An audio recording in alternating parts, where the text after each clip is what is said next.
Good morning. Today I want to show you something specific called the burn test. Don't mind my dog. My husband came home with a cone of yarn that a lady on the train gifted to him. I immediately knew it was acrylic yarn because in South Africa there's no way you would buy a whole cone of genuine merino wool unless you're an indie dyer buying directly from the mill. And this lady had no idea of any mill or anything. She just bought it in a shop. So I knew it was acrylic yarn. But what if I didn't know? What if somebody gifts me something and I have no idea what it is? Is it cotton? Is it plant material? Is it animal material? Or is it acrylic yarn? And this is what I want to show you. So I've got 3 strands of yarn here. The one is pure merino. The other one is pure cotton, and the last one is the stuff that she gave me on the cone. And I want to show you what happens. Now, of course, safety is very important, so I'm sitting here at the fireplace. I'm going to throw the burning stuff into the fireplace so that I don't light up my entire house. Okay, so this is what we do. This is the cotton one. I can see it's cotton, because it's got no elasticity whatsoever. So you twist it like this to create a little bit of a twisted yarn, twisted enough so that it will twist back on itself, making this little sausage that's easy to set alight. You see what happens? It will twist around itself and it's now this little thick thing. I have tongs here because I don't want to burn my fingers.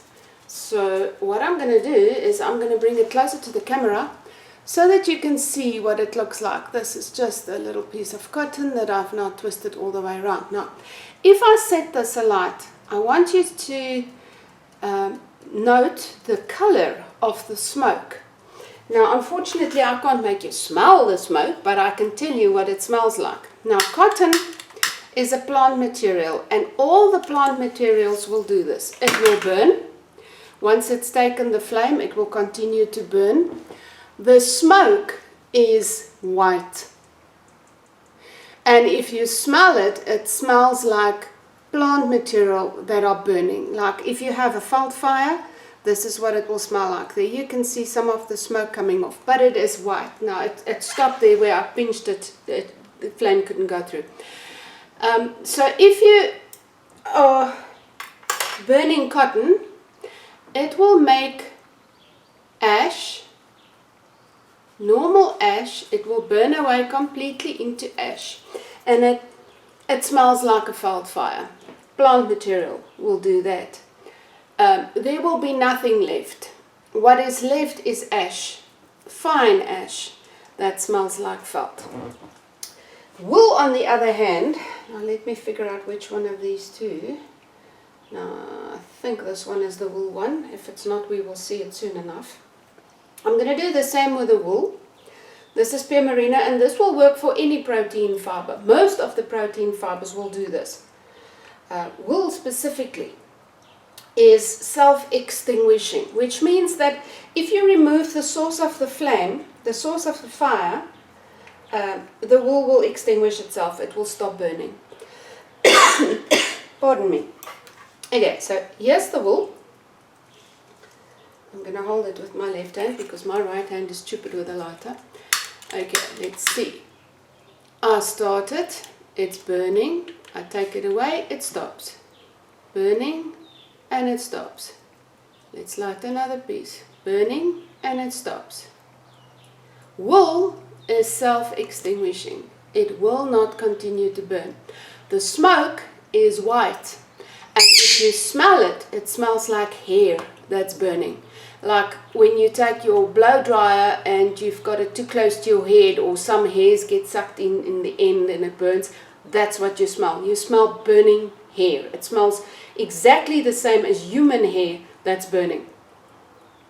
Hair. And always, the moment you take the flame away, it will self-extinguish. Which make this the ideal fiber if you want to give your grandmother or grandfather or father or mother a lap can and they're smokers. Don't give them acrylic. Because if they fall asleep with a cigarette in their hand, bye-bye, Oma, gone. She's going to burn. Wool is different. If you fall asleep with a cigarette butt or something, it's going to make a little hole, but it's not going to extinguish. It's not going to burn. Right, so let's look at the last one. The last one is now the acrylic that's left over. Now, any acrylic yarn will do this. Acrylic is man-made fiber. So in essence, it's plastic. There's a whole video on Fiber Facts. I think there's quite a few videos on Fiber Facts on my Patreon page that you can go and look at. There's a lot of info there and it's very helpful to have. Now, this one I've got to be really careful with. Okay. I don't know if you will be able to see the smoke. Alrighty, there it goes. Acrylic will keep on burning and you can see that it's burning quite aggressively and the smoke is black.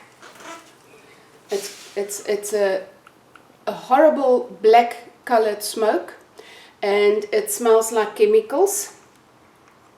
It's a disgusting smell. You can smell chemicals that are burning, and what is left is a hard little ball of plastic. It's not ash. It makes a little ball like that. Let me see if you could, let me get it into the palm of my hand. There. You will be left with a hard little ball of burnt up plastic and it smells disgusting. Now, if you've never watched the video series on Fiber Facts, I strongly recommend you do.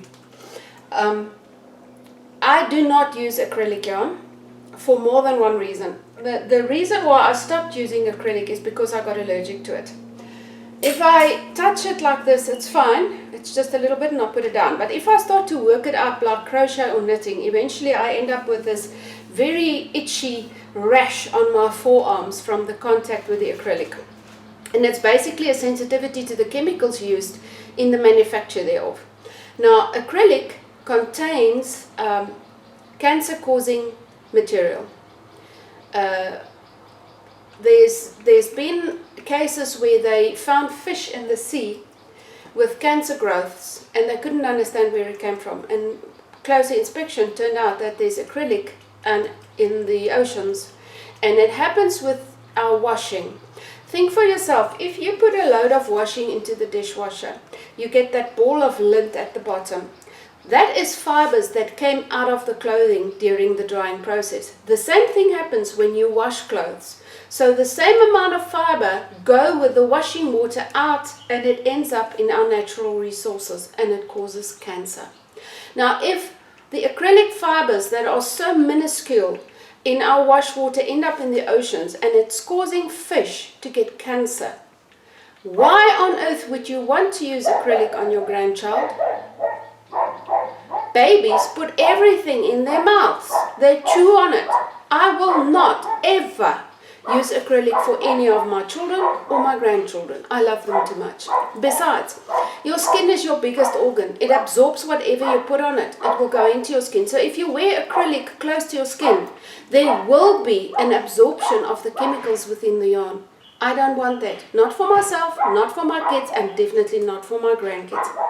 I understand acrylic is cheap, it's easy to look after, it's wonderful for charity work, at least the person has got something. But for myself and my family, not going to do it, I'm sorry. I stick with natural fiber all the way. I hope this helps you in the future to identify the types of fibers in your yarn, and I hope it helps you to make more informed decisions as well.